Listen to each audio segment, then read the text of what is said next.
The following podcast includes scary stories with content that could be triggering to some listeners. Listener discretion is advised.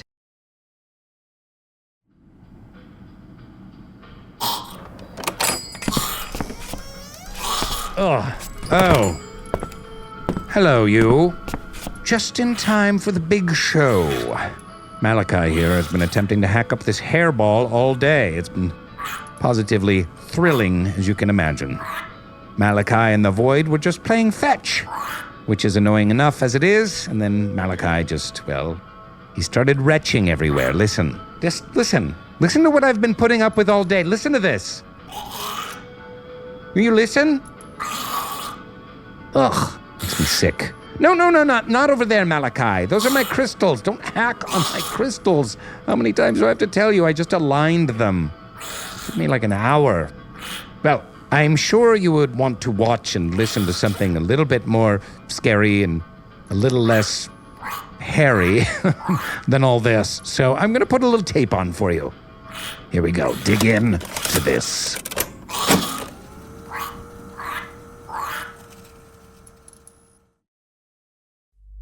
For the past 7 or 8 months, I've been working as a bus driver in the city that I live in Brighton. Ever since I was a kid, I kind of always wanted to have a go at driving a bus or just something big like a lorry. I know it's a bit sad, but it's just kind of always interested me. So I thought, I'll apply. I went through all the training, and within a month or so, I was a fully qualified bus driver and been driving in service ever since. And it's great, I really enjoy it. Driving a bus through the city at night is just a cool feeling. You're sort of in the safety of your cab and it's warm and comfortable and you're sort of just observing the city. Especially on a Friday night or a Saturday night, you're just kind of watching all the pub goers get drunk and stumble around and you're sort of in your little safe haven. I only work the night shifts now, so it's about 4 o'clock in the afternoon to about 1 o'clock in the morning. The last few hours of the night usually are pretty dead. You run the whole route, sometimes not even picking up one person. You might take a few people home from the pub or something, or if there's an event on, it gets quite busy, but usually it's just you and the bus driving the route, no one getting on, which is quite nice. You're effectively just going for a drive through the city in your bus. On this particular night, I was scheduled to finish in a place called Rottingdean, which is about half an hour from the bus depot. So I was scheduled to finish there and then out of service, run back to the depot, and that's the end of my shift. I get to the last stop, there's about 3 people on board, they all get off. Switch the sign over to say, not in service. Have a quick look around the bus. Walk up and down the bottom deck and the top deck and just make sure no one's on. You don't want to drive all the way back to the depot and then find that someone's fallen asleep and you've just taken them all the way back the other end of the city. So have a quick look around. No one's there. Great. Get back in the cab. Turn off all the interior lights. Just sort of help everyone see that it's not a bus that's in service. And I make my way back to the depot. And about 5 minutes after driving, the stop request bell goes. And it's an old bus, it's quite an old analog bell. And I think, shit, I must have left someone upstairs or something. I mean, you have a mirror, you can see the whole lower deck, but upstairs you just have a camera and it's kind of hard to see sometimes if someone's at the back or something. So I pulled over and put the lights back on, head upstairs, expecting to sort of be like, I'm so sorry, I didn't realize someone was on, but I get upstairs and no one's there. So I have a good look downstairs again, no one's there. I kind of thought, okay, that's a bit weird. Must be just a fluke or something, or, maybe I imagined it, it's just kind of weird. I got back in the cab, drove off again. About 30 seconds go by and it happens again. What's going on? When I pull over and have a look, there's no bell, nothing goes, it stays quiet. And then I start driving again and the bell goes. maybe it's just some kids have like hidden or something upstairs and they're just trying to freak me out. Maybe they were hiding under the seats or something. Your mind starts to try and make up a reason. So I pull over again, get out of the cab, have a good look around this time, literally walk up and down the bus, looking at every seat, under the seats, go upstairs, do the same thing, but no one's there. So I'm kind of a bit freaked out now. I'm sort of thinking, what is going on? What is causing these bells to go off? It's just a bit weird. But what can I do? I've had a look around, no one's there. So I get back in the cab, drive off again for the third time. And it just starts going again. The bell's going ding, ding, ding, ding. It just felt very human the way it was going off. The way a kid might press it if they're just having fun, you know, they've found out that this bell makes a noise and they just start playing with it. What the fuck is going on? You kind of start talking to yourself almost to like calm yourself down. I'm sort of just saying things like, oh yeah, very funny, you know, there's a ghost on my bus. And then I start kind of playing with it and I say, if anyone's there, ring the bell twice. The bell goes twice. That's when my hairs kind of start standing up. And then I say it again, I say, if anyone's there, ring 3 times. And it goes ding, ding, ding. I'm really freaking out. I don't stop because I know I've had a good look around, I know no one's there. All I'm doing now is just driving back to the depot to get rid of this bus and go home. I'm just kind of freaking out.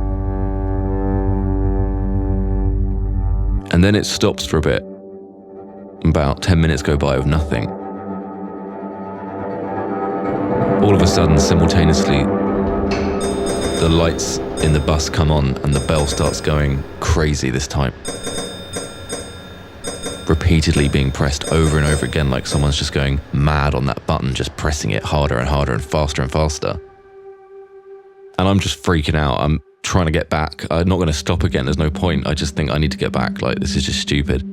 I'm freaking myself out.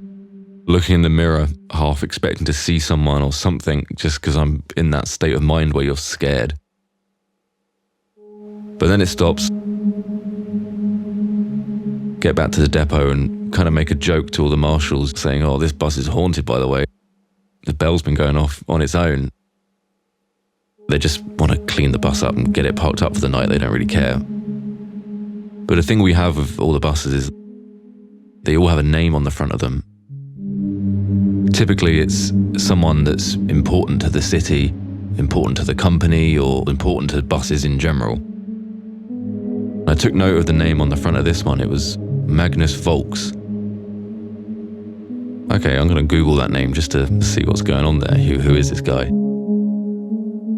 As I'm walking home, I searched the name up on my phone. Turns out this guy was an electrician in Brighton and he did a lot of work for the city. The most notable thing he'd done was develop the first electric railway station in Brighton, named Volks Railway Station, obviously named after him, Magnus Volks. And it wasn't until then that it all clicked in my head and I realised that when the bell started going crazy was exactly at the point I was driving directly past Volks Railway Station. That's when I got quite truly scared. Up until that point, I could have put it down to just coincidence. I might have even forgotten about it, just thought it was some weird thing that happened, but now there's some kind of story that makes some kind of sense here. It could have been any other bus at any other point in the city. But no, it's the Magnus Volks bus going past the Magnus Volks railway station when all the lights come on and the bell starts lighting up and going completely crazy. I'm quite a rational person. I wouldn't like to jump to conclusions and say it's anything supernatural or whatever it may be. To me, this is too much of a correlation, the case of too many things lining up for it to be written off. As stupid as it sounds, I almost believe that the ghost of Magnus Volks was somehow or another on the bus at that time with me. Maybe him pressing the bells and playing with the electronics was his kind of way of, I don't know, saying hi, whatever it is. I haven't been in that bus since.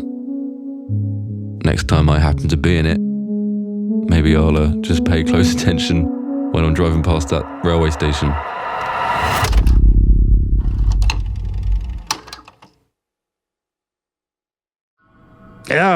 Oh God, I think it's the big one. Oh, yes, there it is. There it is. Oh, there it is, all over my shoe. All over my Sketcher. Gotta love that. Okay, how about an ad break? Lucky you. I have the unique pleasure of getting down on my hands and knees and wiping this up with a damp towelette. Oh, it's so glamorous being a podcast host.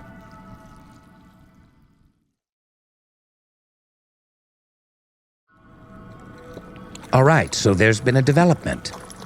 Malachi's, shall we say, offering has begun to move. It is moving. It has started moving. It has movement.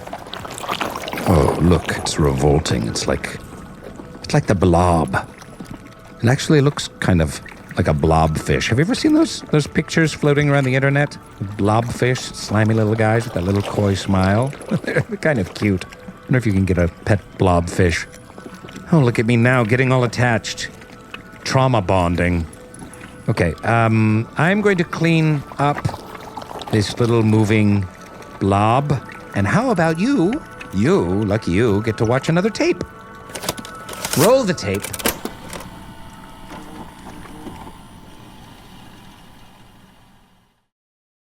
I was in college in Chicago.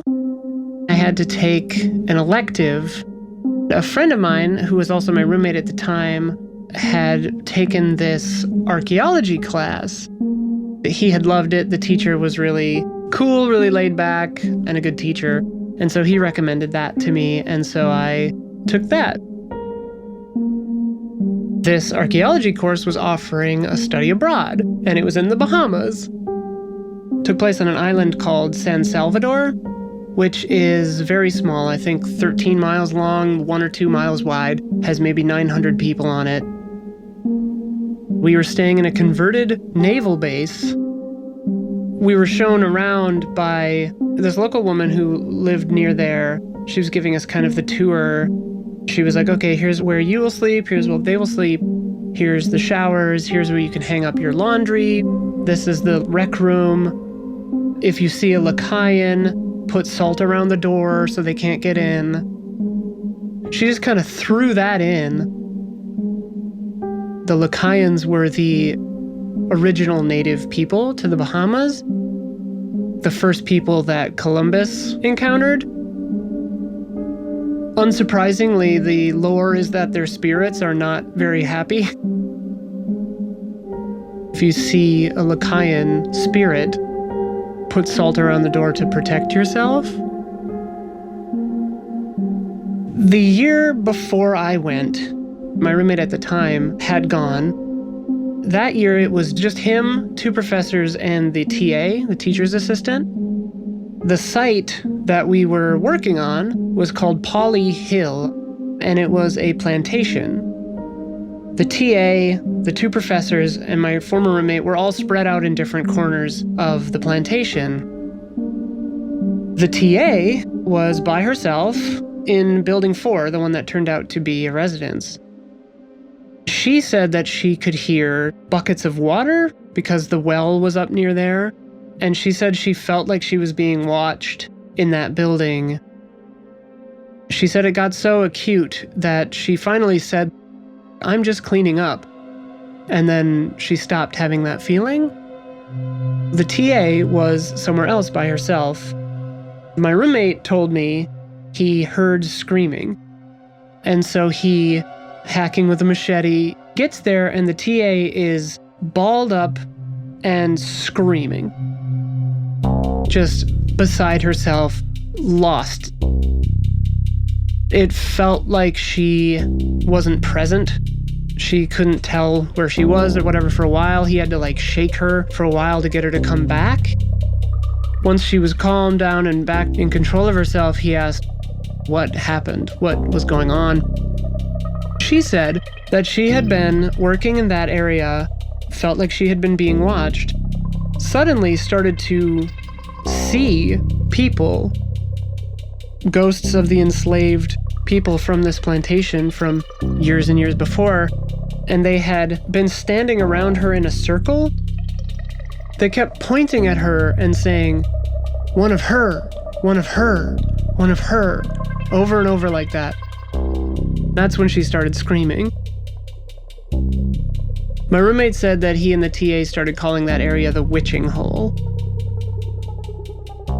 My roommate had told me that story months before I went. Fast forward a year, we're on the trip. We're having a blast. We're in the Bahamas, we're college kids, we're 22, whatever. It's a dream vacation, and we get to do cool work while we're there. The first time we got to Polly Hill, which was the plantation we were working on, I felt like weirdly drawn to a specific location. I followed it a little bit, but I just had this bad feeling, so I didn't follow it anymore. It was a palpable feeling, but I didn't really put too much stock in it. We went back and forth to the plantation for a couple of weeks. My friend who had identified Building 4 as a residence, she also reported hearing water buckets like the professor had done the year before. She said she could hear it right up where the well was. One of the nights, Building 4 girl and I were down on the beach at like 2 a.m. Over her shoulder, I thought I saw some shadow walking down the beach toward us. It was like a black, shifting shadow of a person with nothing casting it, maybe 150 yards away. I didn't want her to think I was crazy, and I didn't want to spook her, so I was just like, hey, let's go to bed. Didn't sleep great that night. The next day, we were at the plantation. We were working on Building 8, and I had to go to the bathroom.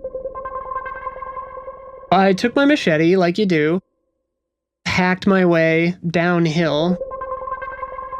I remember it feeling very quiet. I started to feel like I was being watched. Felt like I was being watched specifically by someone behind me and to my right, and ahead of me a little farther away to the left. And I looked, and I didn't see anyone. I listened, and I didn't hear anyone. I walked away from both of these things watching me. The feeling sort of dissipated a little bit, and so I went to the bathroom. As I was finished, I got up and looked straight ahead of myself. There was a short, elderly man standing there, and he had this amazing hair. It was like Einstein's hair.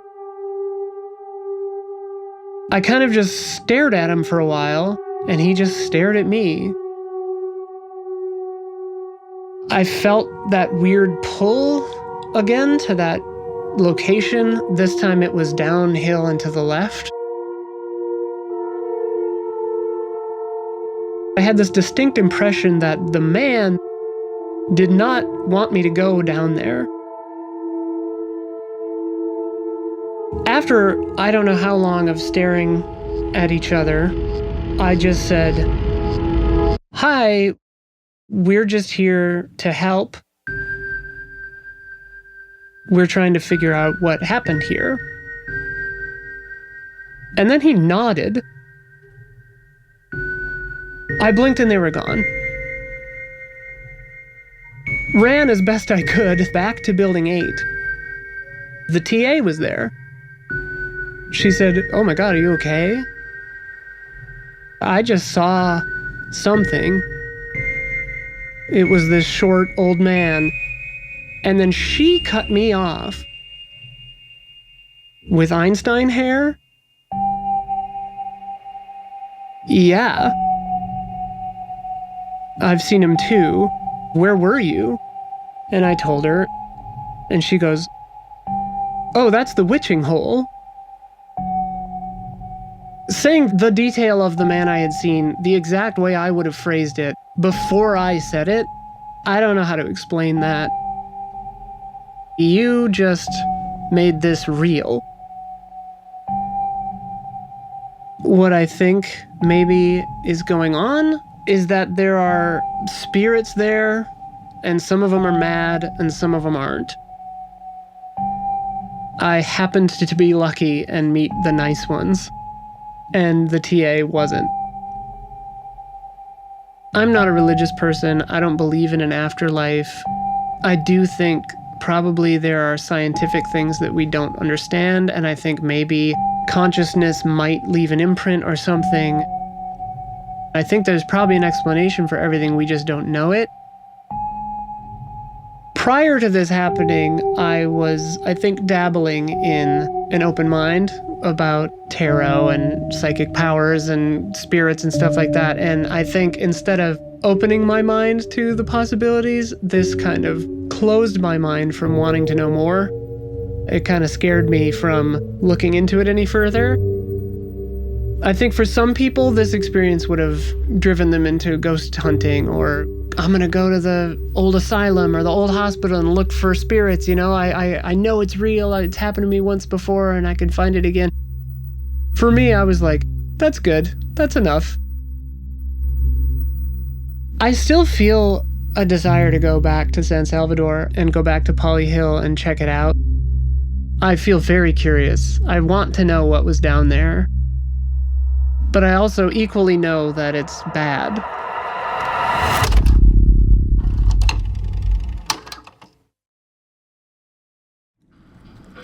Okay, so I hope you enjoyed that. Listen, over here, things are really escalating. This hairball entity has started growing. I think he's picking up the trash all over the floor, and I think it's making him stronger. Don't judge. I know I have some trash on the floor. What do you expect?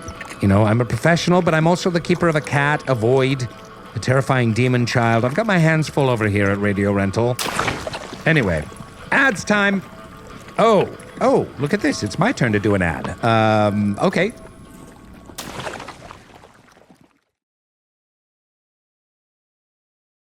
Have your toes felt extra sensitive lately? Are your trotters in need of a little pampering? Perhaps you'd even say your foot is tender? Then may I present to you an all-new miracle balm for the weary of walking, Tenderfoot Cream. It's a foot cream for tender feet. Could not be more straightforward and obvious what Tenderfoot stands for. So, if your feet are sore and nothing is working for you, never fear. Lather on this emollient miracle butter and you will feel brand new again. Brought to you by the same team that gave you Up and Vanished and High Strange and some other things that don't seem particularly relevant to podiatric health.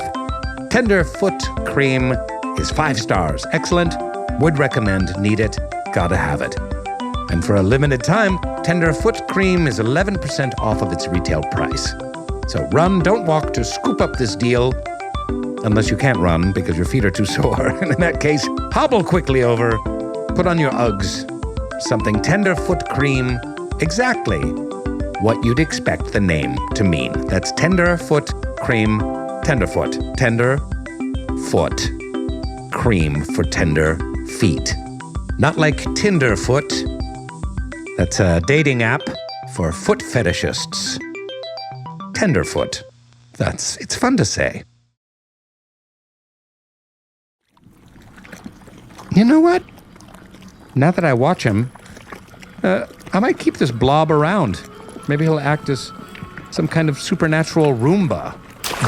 No, right, you missed a spot. Right over there. By the iced tea bottle, and the gum wrapper, and the cigarette butt. Kids don't smoke. Oh, look at that. I couldn't reach those crumbs under the radiator before. Keep going. Keep going. Over to the corner. Wait. No, not there. Malachi, stay away. It's got Malachi. It's got Malachi by the tail. I'll be right back. No, let go. Let go, I say. Oh, let go. Malachi. Look, hand me that broom. Let's push it into the void. Get into the void. It's just far too many supernatural entities in this video store. Oh, Malachi, are you okay? Stay away. Oh, I've had it up to here with all the supernatural shenanigans. Oh, I need a bit of a break. These last few weeks with you, well, they've been action-packed and, frankly, exhausting. My sketchers have been ruined. I'm taking a hiatus, but I hope to see you all very soon, before too long, here at Radio Rental. All for now, and for a little while from now. I love you all. Goodbye. Malachi? Pumpkin spice latte? Not you, Susie. You're too young for caffeine. I'll get you a hot chocolate. No whip.